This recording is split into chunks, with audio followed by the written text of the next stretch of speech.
ನಮೋ ನಮಃ. ಪ್ರಥಮೋ ಹನುಮಾನ್ ನಾಮ ದ್ವಿತೀಯೋ ಭೀಮ ಏವ ಚ ಪೂರ್ಣಪ್ರಜ್ಞಸ್ತೃತೀಯಸ್ತು ಭಗವತ್ಕಾರ್ಯಸಾಧಕಃ. ನಾರಾಯಣಾಯ ಪರಿಪೂರ್ಣಗುಣಾರ್ಣವಾಯ ವಿಶ್ವೋದಯಸ್ಥಿತಿಲಯೋನ್ಯತಿಪ್ರದಾಯ ಜ್ಞಾನಪ್ರದಾಯ ವಿಬುಧಾಸುರಸೌಖ್ಯ ದುಃಖಸತ್ಕಾರಣಾಯ ವಿತತಾಯ ನಮೋ ನಮಸ್ತೆ. ನಾರಾಯಣಂ ಸುರಗುರುಂ ಜಗದೇಕನಾಥಂ ಭಕ್ತಪ್ರಿಯಂ ಸಕಲಲೋಕನಮಸ್ಕೃತಂ ಚ ತ್ರೈಗುಣ್ಯವರ್ಜಿತಮಜಂ ವಿಭುಮಾದ್ಯಮೀಶಂ ವಂದೇ ಭವಘ್ನಮರಾಸುರಸಿದ್ಧವಂದ್ಯಂ. ನಾರಾಯಣಂ ನಮಸ್ಕೃತ್ಯ ನರಂ ಚೈವ ನರೋತ್ತಮಂ ದೇವೀಂ ಸರಸ್ವತೀಂ ವ್ಯಾಸಂ ತತೋ ಜಯಮುದೀರಯೇತ್. ಕೃಷ್ಣಾಯ ವಾಸುದೇವಾಯ ಹರಯೇ ಪರಮಾತ್ಮನೇ ಪ್ರಣತಃ ಕ್ಲೇಶನಾಶಾಯ ಗೋವಿಂದಾಯ ನಮೋ ನಮಃ. ಶ್ರೀ ಗುರುಭ್ಯೋ ನಮಃ. ಶ್ರೀಮನ್ ಮಹಾಭಾರತ ತಾತ್ಪರ್ಯ ನಿರ್ಣಯ 3ನೇ ಅಧ್ಯಾಯದ 36ನೇ ಶ್ಲೋಕ. ಏವಂ ವಿದುರ್ಯೇ ಪರಮಾಮನಂತಾಮಜಸ್ಯ ಶಕ್ತಿಂ ಪುರುಷೋತ್ತಮಸ್ಯ ತಸ್ಯ ಪ್ರಸಾದಾತ್ ತದಗ್ಧದೋಷಾಸ್ತಮಾಪ್ನುವಂತ್ಯಾಶು ಪರಂ ಸುರೇಶಂ.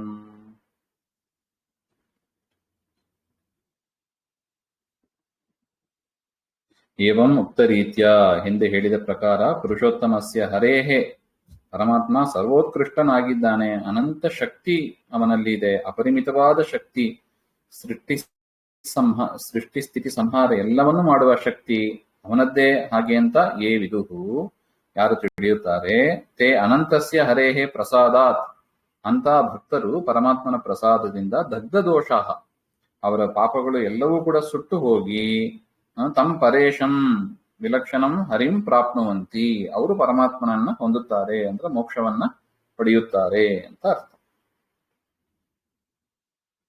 ಅತ್ರ ವಿದುಹು ಇತ್ಯನೇನ ವೈರಾಗ್ಯ ಭಕ್ತಿ ಶ್ರವಣ ಮನನ ನಿಧಿಧ್ಯಾಸನ ಜನ್ಯ ಅಪರೋಕ್ಷ ಜ್ಞಾನಂ ಭಗವತ್ ಸಾಧನಕಂ ವಿವಕ್ಷಿತಂ.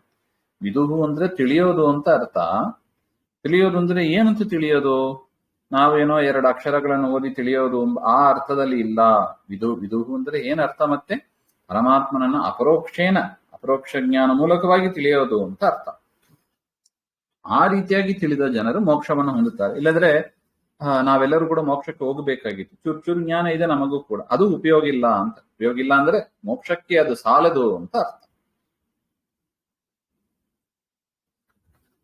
ದೇವಾನಿಮಾನ್ ಮುಕ್ತ ಸಮಸ್ತ ದೋಷಾನ್ ಸ್ವಸನ್ನಿಧಾನೇ ವಿನಿವೇಶ್ಯ ದೇವಃ ಪುನಸ್ತದನ್ಯ ಅನಧಿಕಾರ ಯೋಗ್ಯಾಂ ತದ್ದದ್ಗಣಾನೇವ ಪದೇ ನಿಯುಂಕ್ತೆ.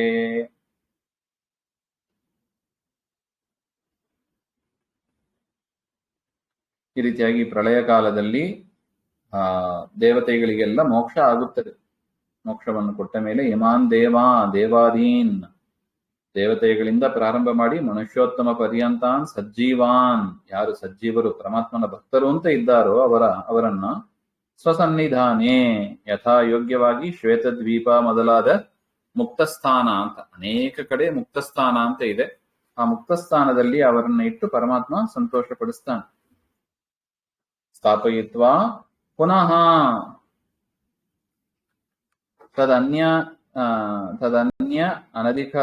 ತದನ್ಯಾನ್ ಅಧಿಕಾರಯೋಗ್ಯಾನ್ ತತ್ತದ್ ಗಣಾನ್ ರುಜ್ವಾದಿ ತದ್ದದ್ ಗಣ ಸಂಸ್ಥಾನ್ ಜೀವಾನ್ ಪದೇ ತತ್ತದ್ ಗಣ ಯೋಗ್ಯ ಪದೇ ನಿಯೋಜಯತಿ ಇತ್ಯರ್ಥ. ಮೋಕ್ಷ ಆದ ದೇವತೆಗಳಿಗೆಲ್ಲ ಮೋಕ್ಷ ಆದ್ಮೇಲೆ ಮತ್ತೆ ಆ ಪದವಿ ಮತ್ತೆ ಸೃಷ್ಟಿ ಮಾಡಿದಾಗ ಖಾಲಿ ಆಯ್ತಲ್ಲ ಹಾಗೆ ಅಂತ ಪ್ರಶ್ನೆ ಬರುತ್ತದೆ. ಅದಕ್ಕೆ ಆ ಒಂದೊಂದು ದೇವತೆಗಳಿಗೂ ಆ ಗಣ ಇದೆ. ಈಗ ಬ್ರಹ್ಮ ಪದವಿಗೆ ಬರಬೇಕು ಅಂದ್ರೆ ಅದಕ್ಕೆ ತಕ್ಕಂತೆ ಅವ್ರನ್ನೇ ರುಜುಗಣರು ಅಂತ ಕರೆಯೋದು. ಆ ಗಣಕ್ಕೆ ಸಂಬಂಧಪಟ್ಟಂತೆ ಅನಂತ ಜೀವರಾಶಿಗಳು ಇದ್ದಾರೆ. ಅದೇ ತರ ಗರುಡ ದೇವರ ಪದವಿಗೆ ಆ ಗಣಕ್ಕೆ ಬರ್ಲಿಕ್ಕೆ ಅಂತಾನೆ ಯೋಗ್ಯರಾದ ಜೀವರು ಇದ್ದಾರೆ. ಬೇರೆಯವರಿಗೆ ಆ ಪದವಿ ಸಿಗೋದೇ ಇಲ್ಲ. ಆ ಗಣದಲ್ಲಿ ಇರುವವರಿಗೆ ಮಾತ್ರ ಆ ಗರುಡನ ಪದವಿ, ಬ್ರಹ್ಮ ಪದವಿ ಅದೆಲ್ಲವೂ ಸಿಗ್ತದೆ.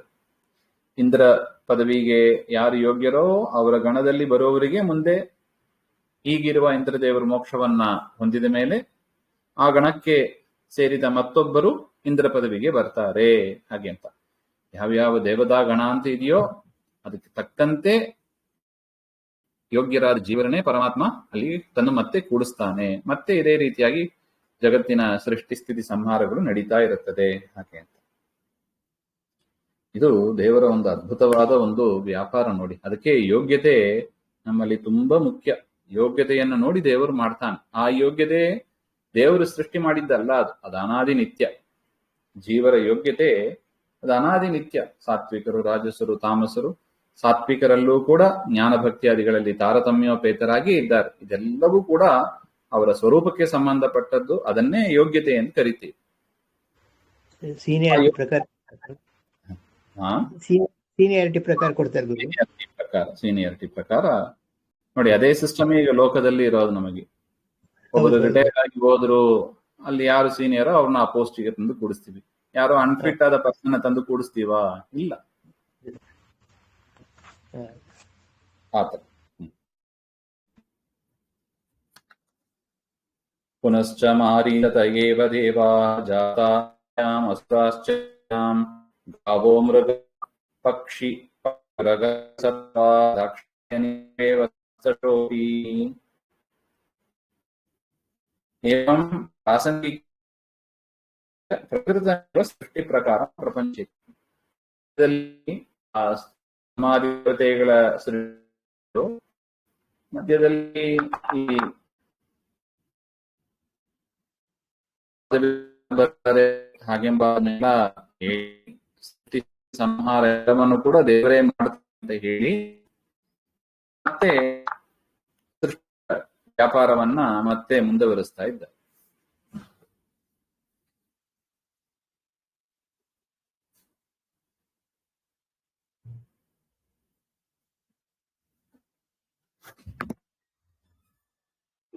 ಮಾರೀಚತಃ ಅಂದ್ರೆ ಮರೀಚಿಯ ಮಗನಾದ ಕಶ್ಯಪರಿಂದ ಅಂತ ಅರ್ಥ. ಬ್ರಹ್ಮದೇವರಿಂದ ಹುಟ್ಟಿದವರು ಮರೀಚಿ, ಆ ಮರೀಚಿಯ ಮಗನೇ ಕಶ್ಯಪ ಹಾಗೆ ಅಂತ. ಆ ಕಶ್ಯಪ ಋಷಿಗಳಿಂದ ಅದಿತಿ ದೇವಿಯಲ್ಲಿ ದೇವತೆಗಳು ಕಶ್ಯಪರಿಗೆ ಅನೇಕ ಮಡದಿಯರು ದಿತಿ ಅದಿತಿ ಅಂತೆಲ್ಲ ಬರ್ತಾರೆ. ಆ ಅದಿತಿ ದೇವಿಯಿಂದ ದೇವತೆಗಳು, ದಿತಿ ದೇವಿಯಿಂದ ಅಸುರರು,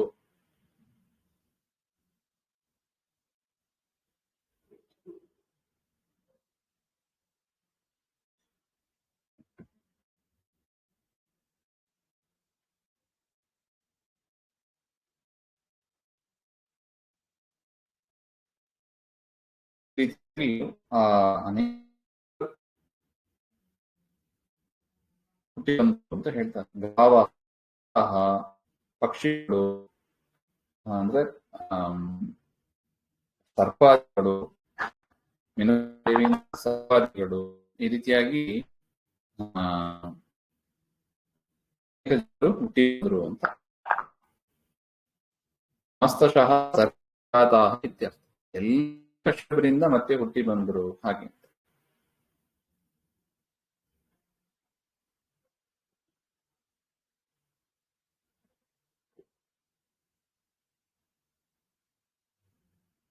ಅಯಂ ಅನುಸರ್ಗ ಇತಿ ಜ್ಞೇಯಂ. ಈ ಕಶ್ಯಪರಿಂದ ಮೊದಲು ಮಾಡಿದ್ದು ಬ್ರಹ್ಮದೇವರು, ಅದು ಸೃಷ್ಟಿ. ಈ ಕಶ್ಯಪರು ಮಾಡಿದ್ದು ಅದನ್ನ ಅನುಸೃಷ್ಟಿ ಅಥವಾ ಅನುಸರ್ಗ ಅಂತ ಕರೀತಾರೆ.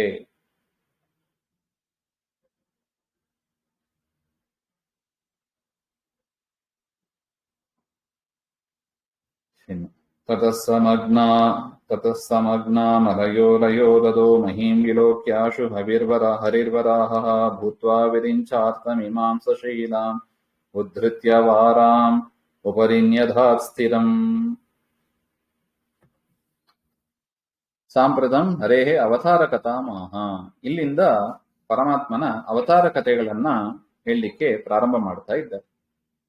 ಸೃಷ್ಟಿ ಆಯಿತು, ಅನುಸೃಷ್ಟಿ ಆಯಿತು, ಈಗ ಪರಮಾತ್ಮನ ಅವತಾರ ಕಥೆಗಳು, ಆ ಜಗತ್ತಿನ ರಕ್ಷಣೆಗಾಗಿ ಪರಮಾತ್ಮ ಮಾಡಿದ್ದು ಹಾಗೆ ಅಂತ. ಏವಂ ತಾವತ್ ಬ್ರಹ್ಮಾಂಡಾತ್ ಬಹಿರಂತಶ್ಚ ಸೃಷ್ಟಿ ಪ್ರಕಾರ ಭಗವತಃ ಶ್ರೀನಾರಾಯಣಸ್ಯ ನಿರತಿಶಯ ಸಾಮರ್ಥ್ಯ ಪ್ರದರ್ಶಕಃ ಪ್ರಪಂಚಿತಃ. ಅದು ಬ್ರಹ್ಮಾಂಡದ ಹೊರಗಿನ ಸೃಷ್ಟಿಯೂ ಪರಮಾತ್ಮನೇ ಮಾಡಿದ್ದು, ಬ್ರಹ್ಮಾಂಡದ ಒಳಗೂ ಕೂಡ ಪರಮಾತ್ಮನೇ ಸೃಷ್ಟಿ ಮಾಡಿದ್ದು ಹಾಗೆ ಅಂತ ಹಿಂದೆ ನಾವು ನೋಡಿದ್ದೀವಿ. ತತಃ ಎಲ್ಲರ ಸೃಷ್ಟಿಯಾದ ಮೇಲೆ ಅಲಯ ಪ್ರಳಯರಹಿತನಾದ ಆ ಪರಮಾತ್ಮ ಶ್ರೀಹರಿ ಲಯೋದದವು ಪ್ರಳಯ ಸಮುದ್ರದಲ್ಲಿ ಮಗ್ನಾಂ ಮುಳುಗಿದ್ದ ಭೂಮಿಯನ್ನು ವಿಲೋಕ್ಯ ಅದನ್ನು ನೋಡ್ತಾನೆ. ಆಗ ಪರಮಾತ್ಮ ಆಶು ಕೂಡಲೇ ವರಾಹ ರೂಪವನ್ನ ಧರಿಸಿ ವಿರಿಂಚಾರ್ಥಂ ಶಶೈಲಾಂ ಇಮಾಂ ಮಹೀಂ ಪರ್ವತ ಸಹಿತವಾದ ಆ ಪರ್ವತವನ್ನ ಉದ್ಧೃತ್ಯ ಪ್ರಳಯೋದಕ ಜಲದಿಂದ ಎತ್ತಿಕೊಂಡು ಬಂದು ಉಪರಿಸ್ಥಿರಂ ಯಥಾ ಭವತಿ ತಥಾನ್ಯದಾತ್ ಅದನ್ನು ಎಲ್ಲಿ ಇಡಬೇಕೋ ಆ ಕಕ್ಷೆಯಲ್ಲಿ ಅದನ್ನ ಇಟ್ಟ ಪರಮಾತ್ಮ. ಭೂವರಾಹ ದೇವರು ಅದನ್ನು ಮಾಡಿದ್ರು ಹಾಗೆ ಅಂತ. ಅಲ್ಲಿ ಭಾಗವತದಲ್ಲಿ ಬಂದ ಕಥೆಯನ್ನ ನಾವು ಇಟ್ಕೋಬೇಕು. ಸ್ವಯಂಭುವ ಮನು ಪ್ರಾರ್ಥನೆ ಮಾಡ್ತಾರೆ ಬ್ರಹ್ಮದೇವರನ್ನ ಸೃಷ್ಟಿ ಮಾಡಬೇಕು ಅಂತ ಹೇಳ್ತೀರಿ, ಎಲ್ಲಿ ಸೃಷ್ಟಿ ಮಾಡೋದು, ಭೂಮಿಯೇ ಇಲ್ಲಲ್ಲ. ಹಾಗೆಂದ್ರೆ ಆ ಸಂದರ್ಭದಲ್ಲಿ ಆಗುವ ಘಟನೆ ಇದು. ಆಗ ಬ್ರಹ್ಮದೇವರು ಪರಮಾತ್ಮನನ್ನ ಪ್ರಾರ್ಥನೆ ಮಾಡ್ತಾರೆ. ಆ ಬ್ರಹ್ಮದೇವರ ಮೂಗಿನ ಹೊಳ್ಳೆಯಿಂದ ಪರಮಾತ್ಮ ಭೂವರಾಹನಾಗಿ ಅವತಾರ ಮಾಡಿ ಭೂಮಿಯನ್ನ ಎತ್ತಿ ಅದರ ಸ್ಥಾನದಲ್ಲಿ ಇಟ್ಟ. ಆಗ ಬಂದ ಆದಿ ಹಿರಣ್ಯಾಕ್ಷನನ್ನ ಪರಮಾತ್ಮ ಸಂಹಾರ ಮಾಡಿದ ಹಾಗೆ ಅಂತ ಭಾಗವತದಲ್ಲಿ ಇರುವ ಕಥೆಯನ್ನ ಆಚಾರ್ಯರು ಇಲ್ಲಿ ಸಂಗ್ರಹವಾಗಿ ಹೇಳಿದ್ದಾರೆ. ಅಥಾಬ್ಜನಾಭ ಪ್ರತಿಹಾರ ಪಾಲೌ ಶಾಪಾತ್ರಿಶೋ ಭೂಮಿತಲೆ ಪ್ರಜಾತೋ ದಿತ್ಯಾನ್ ಹಿರಣ್ಯಾವಥ ರಾಕ್ಷಸೌ ಚ ಪೈತೃಶ್ವಸೇಯೌ ಚ ಹರೇಃ ಪರಸ್ತಾತ್. ಅಥ ಮತ್ತೊಂದು ಪ್ರಯೋಜನವನ್ನು ಹೇಳ್ತಾರೆ. ಅಬ್ಜನಾಭಸ್ಯ ದ್ವಾರಪಾಲವು, ಪದ್ಮನಾಭ ಪರಮಾತ್ಮನ ದ್ವಾರಪಾಲಕರು, ಜಯ ವಿಜಯರು ಹಾಗೆ ಅಂತ. ಶಾಪಾತ್ ಲಕ್ಷ್ಮೀ ಸನಕಾದಿ ವಿಶಾಪಾತ್, ಲಕ್ಷ್ಮೀದೇವಿಯ ಶಾಪ ಇತ್ತು, ಸನಕಾದಿಗಳ ಶಾಪವೂ ಇತ್ತು ಅಂತ ಹೇಳ್ತಾರೆ. ಭೂಮಿ ತಲೆ ತ್ರಿಶಃ ಪ್ರಜಾತೋ, ಭೂಮಿಯಲ್ಲಿ 3 ಬಾರಿ ಹುಟ್ಟುತ್ತಾರೆ. ತಿಸ್ರೋ ವಿಧ ದರ್ಶಯತಿ ದಿತ್ಯಾಂ, ದಿತಿದೇವಿಯಲ್ಲಿ ಹಿರಣ್ಯೌ ಅಂದ್ರೆ ಹಿರಣ್ಯಾಕ್ಷ ಹಿರಣ್ಯಕಶಿಪು ಅಂತ.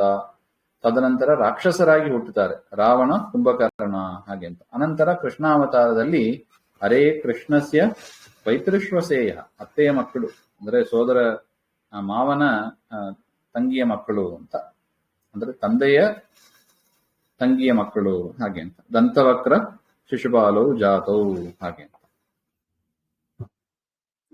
ಅಂದ್ರೆ ಪೈತೃಶ್ವಸೇಯ ಅಂದ್ರೆ ಬರೀತಾರೆ. ಪಿತುಹು ಕೃಷ್ಣನ ತಂದೆ ಅಂದ್ರೆ ಯಾರು? ವಸುದೇವ. ವಸುದೇವನ ಭಗಿನಿ ಅಂದ್ರೆ ಸಹೋದರಿಯರು ಹಾಗೆ ಅಂತ. ಅವರ ಮಕ್ಕಳೇ ಶಿಶುಪಾಲ ದಂತವಕ್ರವು ಜಾತವು ಹಾಗೆ.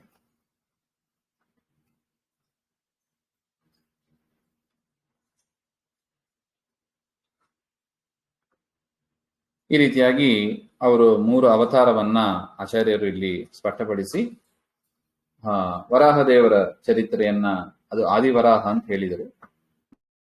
ಮತ್ತೆ 2ನೇ ಬಾರಿ ಪರಮಾತ್ಮ ವರಾಹ ರೂಪವನ್ನು ತಾಳ್ತಾನೆ ಆ ಹಿರಣ್ಯಾಕ್ಷ ಅವನನ್ನ ಸಂಹಾರ ಮಾಡೋದಕ್ಕೆ. ಅದನ್ನ ಮುಂದೆ ಶ್ರೀಮದ್ ಅಂತರ್ಗತ ಶ್ರೀಕೃಷ್ಣ ಅರ್ಪಣಮಸ್ತು. ಶ್ರೀ ಹರೇ ನಮಃ.